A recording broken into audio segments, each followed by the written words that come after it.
Hey besties, welcome back to the Travel Creator Podcast. I'm Laura, and today we're talking about something that's going to completely change how you think about your content performance. If you are new here, I'm a content strategist for travel creators, and that means I bring them newsletters, blog posts, YouTube scripts, and podcast scripts every single week. So it's likely that I am actually the creator behind your favorite creator. I'm so excited to get into today's episode because I think it's about something that we've all lost a little bit as users of the internet. So let's do it. So when you post a travel photo that gets 47 likes, you probably think it's a failure. But 47 people, that is like filling up a small restaurant. That is a packed yoga class.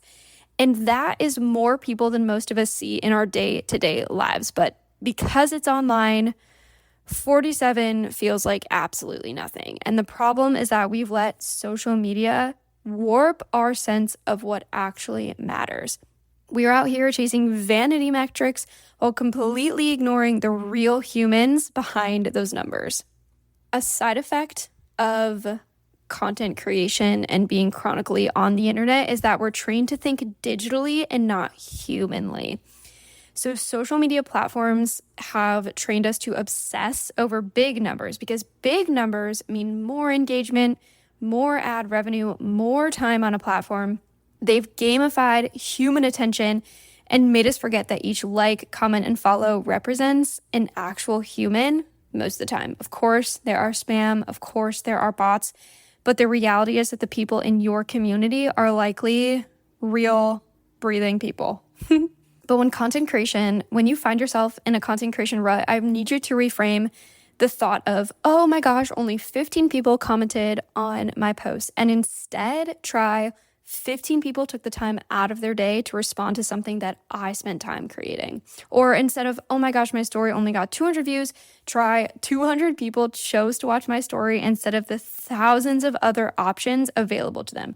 That's what I think we forget a lot, is that there are quite literally thousands of other ways that we could spend our time, and people are choosing to spend their time on your content. And this is where I'd like you to consider the living room scenario. So if your latest post got, let's say, for example, 23 saves, if 23 people found your content so valuable they wanted to reference it later, that's 23 people who trust your recommendations enough to save them for their very own trip. Imagine 23 people knocking on your door being like, oh my gosh, Laura, can you hand me that PDF that you created? 23 times, you'd be like, oh my God. Or imagine if you have 150 email subscribers and 150 people willingly walked into your living room, you would be like, oh my God, I'm like doing this thing. Like I have 150 people on board with what I'm creating. Or if 3 people DM'd you asking for travel advice, imagine 3 random strangers knocking on your front door to ask you about something that you are an expert in. You would be like, what is happening? Like literally, what is going on? But the internet has trained us to believe that that is not enough. Because you are a travel creator, there's people in your real lives as well as online who ask you for recommendations, and these recommendations carry weight. So when someone asks you where you stayed in Bangkok, they're potentially going to spend hundreds of dollars based on your recommendation. That is real trust. And unlike a lot of content that gets consumed and forgotten, travel content often leads to actual trips being made or actual decisions, real experiences, money spent, and memories made. And travel content actually attracts people who are actively in that planning stage. They are dreaming, they're spending money, they are on Pinterest, they're on Google, they're on Google Maps. These aren't passive scrollers. These are people taking action who are actually planning that trip to the place that you just shared about. When you change your perspective from, oh my gosh, I'm never getting enough views to, oh my gosh, people are knocking down my door over this content, you're creating for humans and not algorithms. And I want you to remember that people complain all the time about the algorithm when really you shouldn't be thinking about creating content algorithm forward. You should be thinking about creating content for humans.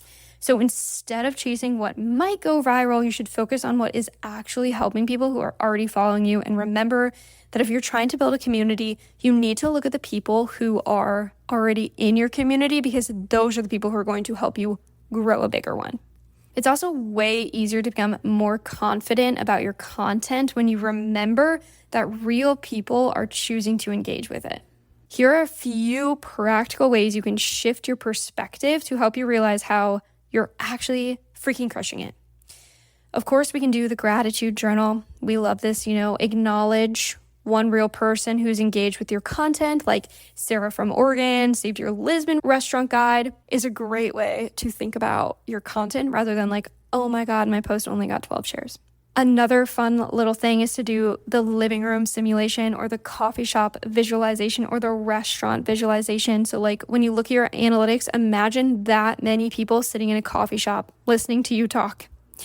You wouldn't dismiss an audience of 50 people in front of you in a coffee shop waiting for you to speak. You wouldn't do that. Absolutely not. So we shouldn't be doing that online.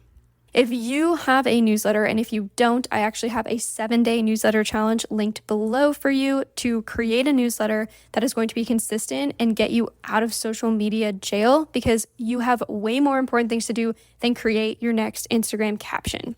But if your newsletter right now has an open rate around 30 to 40%, that means that when you send a newsletter to 200 people, for example, 70 people are actually reading it. So picture 70 people sitting in front of you, listening to what you have to say. That is pretty insane to me. Hey y'all, this is Marie, the editor of the show you're listening to right now. And did you know that your very own Laura Haley is the researcher and writer of my podcast? It's a travel, comedy, history, not very PG podcast called The Culture Cult Show. And if you can't get enough of Laura here and you want more of her, check her out on my podcast, where we tell you the wildest stories from every country in the world. She was actually recently on for a special episode about Denmark's insane Mad King and the scandalous royal affair that happened. So if you really love Laura and you really want to support her, come check out her amazing witty writing and research on my show, The Culture Cult Show. Check it out in the show notes. Okay, back to the episode.